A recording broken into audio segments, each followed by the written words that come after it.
So I have a question to ask all of you, because this happens to me a lot. And when I say a lot, I mean it's happened to me several times. And I just want to know if this is like a common thing or if it just keeps happening to me. So you know when you're out with your friends for a meal, say a lunch or a dinner, and you've all met up, you know, it's all fun and everything.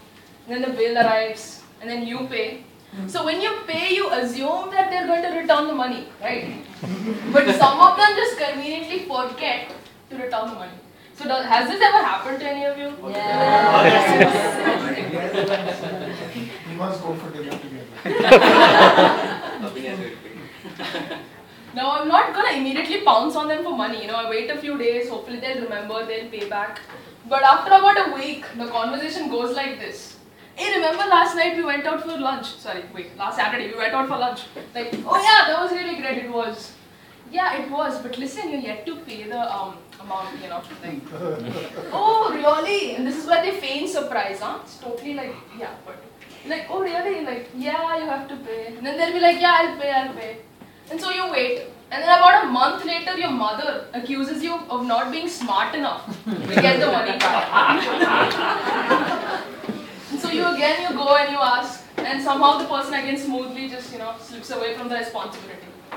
So good evening, Honorable President, Toastmaster of the day, fellow Toastmasters and dear guests. I am not standing here to tell you the story of how my friend is yet to return her money. I'm going to tell you the story of 6 friends and how money affected their lives. Now this happened in the summer of 1995 in Warner Brothers Studios in Hollywood. And if you haven't guessed as of yet, I am in fact talking about Friends, the American sitcom. So in the sitcom, there are 6 friends, and what happens is in this particular episode, they're divided on one basis. And if you know my title, you know that it's money. So the richer half consists of Ross, a paleontology professor, Monica, a high-end chef, and Chandler, a data analyst. And we have got the poorer half as well, and that's filled with Rachel, who's a waitress. We've got Joey, who's an actor, a low-end actor, not the high-end ones, obviously. And then we've also got Phoebe masseuse. And by the way, masseuse is a person who massages people for a living. So what happens is, 5 out of our 6 friends are sitting at Central Park, sipping coffee and engaging in light conversation, when Joey brings up that one of their friends' birthday is about to come up. And that is Ross. So they all consider what to do for his birthday and decide to throw him a surprise party by taking him to a rock concert. When they all agree rock concert's a good idea, before they could start talking about the costs involved, Ross enters, and you obviously cannot talk about the surprise party you're going to throw for the birthday boy when he's entering. So the conversation subsides.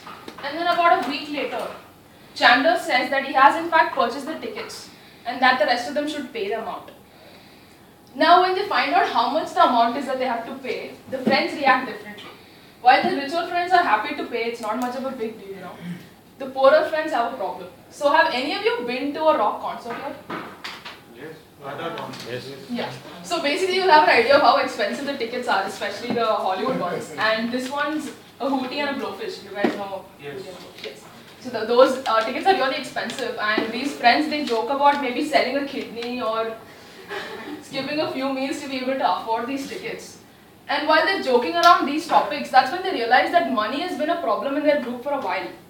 And they decide to confront the others.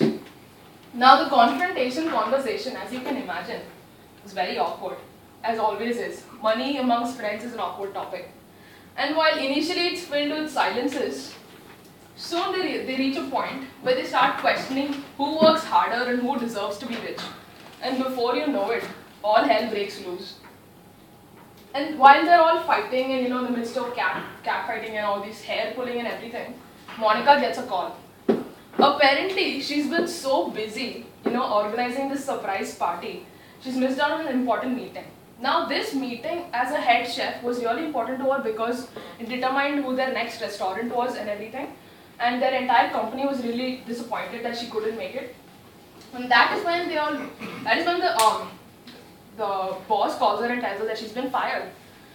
Now, when the whole gang finds out that one of their own friends has been fired because of what they were doing, you know, fighting, they realize the importance of it. Because see, money is something that's temporary.